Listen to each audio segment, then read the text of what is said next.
A ver, estamos en una cultura totalmente machista, en una cultura en donde se podría decir, no sé, y se los pregunto y lo pongo sobre la mesa, ¿se normalizó el acoso en alguna época de este país, en alguna cultura, en el tema del trato tal vez a la asistente, a la secretaria, al ver hacia abajo? O sea, ¿es un acoso normalizado lo que vivimos en las últimas décadas en México? Sí, el acoso, como muchas otras formas de violencia de género, ha sido normalizado y hasta ahora empezamos a hablar de él. O sea, en realidad el acoso sexual, la violencia familiar, el abuso sexual no es nuevo.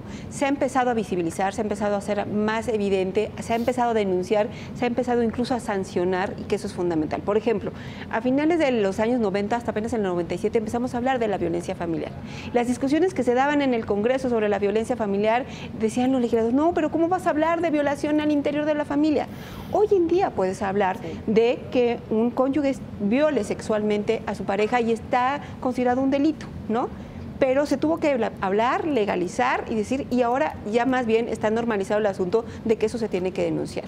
Y lo mismo pasa con el tema del acoso. El acoso era muy normalizado porque al final de cuentas tiene que ver con que se han establecido relaciones de poder. O sea, cuando nos relacionamos las personas como en relaciones de poder, ¿no? En las familias el padre era el que tenía el poder sobre la mujer, en el trabajo el empleador con la empleada y en el mundo del espectáculo. O sea, siempre ha habido una relación de poder. Cuando eso se da, cuando nos relacionamos en una relación de poder, incluso en el noviazgo, le estamos dando el poder de relacionarte con el novio como una relación no de iguales, sino de desiguales. Entonces es cuando empezamos a tener relaciones violentas. Y estas relaciones tienen que cambiar porque justamente tenemos que cambiarlo desde el punto de vista cultural. Y esto implica una educación desde niñas y niños para entendernos iguales, sabernos iguales. Les decía en la discusión previa que teníamos que incluso tenemos que aprender a reconocer nuestro propio cuerpo. Los mexicanos no estamos preparados incluso para hablar, los niños y niñas, de nuestro cuerpo, reconocerlo,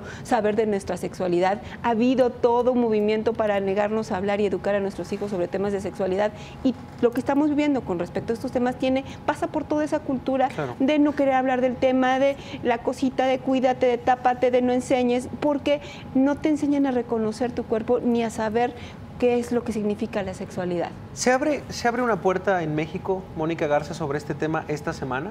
¿Crees que cambien las cosas a partir de escuchar a Carla Sousa, escuchar a la propia Paula Núñez, escuchar hoy a Sofía Niño de Rivera, varias voces de mujeres? Yo creo que a partir de hoy, claro que se abre una puerta muy importante donde muchas que quizá antes no se habían atrevido se sentirán animadas a hacer una denuncia o a hablar con lo que han vivido durante mucho tiempo.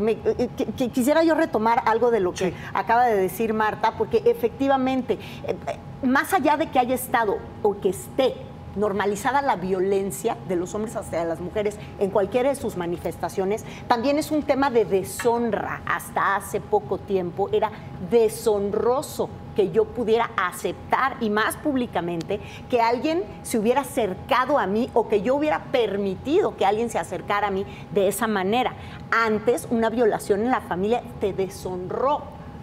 Entonces, hasta en los términos como utilizamos el lenguaje, es como nos hemos ido comportando, siento yo, en nuestra idiosincrasia, hasta en ese sentido, ¿no?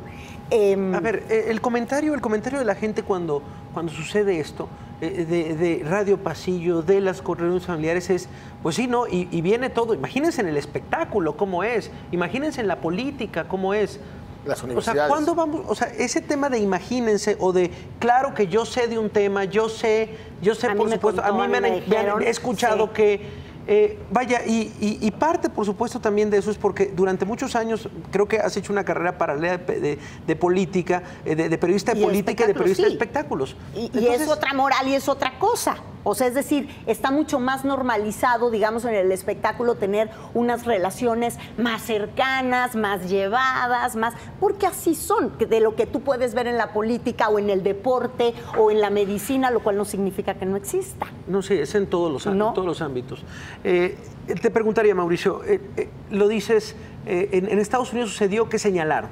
En Estados Unidos fueron contundentes y dijeron estos, y lo protegieron estos, porque también yo creo que gran parte de la denuncia de Estados Unidos que llamó mucho la atención era que no solo dijeron y señalaron al atacante, sino también dijeron, a ver, yo me acerqué a la productora, me acerqué al productor y me ignoraron y no me escucharon. Y le dije a mis vecinos y le dije a mis papás y me dijeron, así son las cosas. Entonces, alrededor de una persona que abusa están los que lo consienten.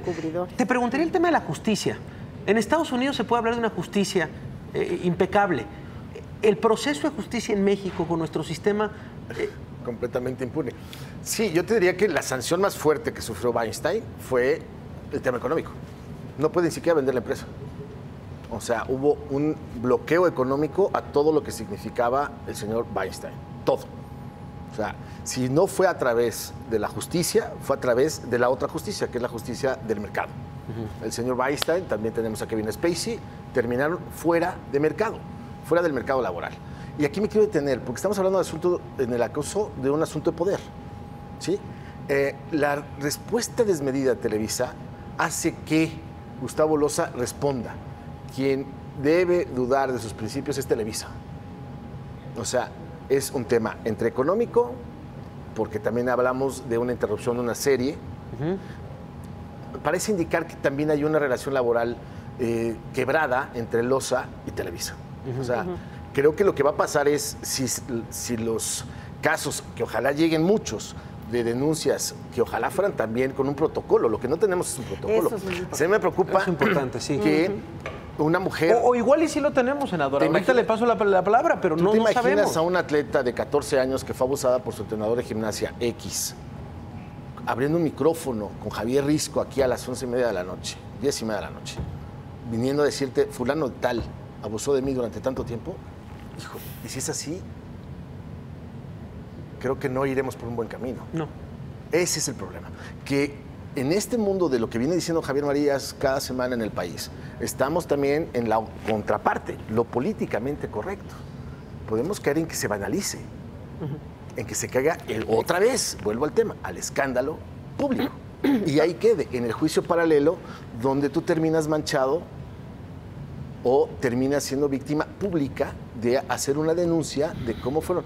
Caso que vimos a través del Times, de los casos de las chicas ante el hombre que había abusado de ellas, Larry Nassar, y le dice la juez, acabo de firmar tu sentencia de muerte. Sí. Pero eso fue ante un tribunal. Lo mencionaste muy interesante, me parece el tema del protocolo.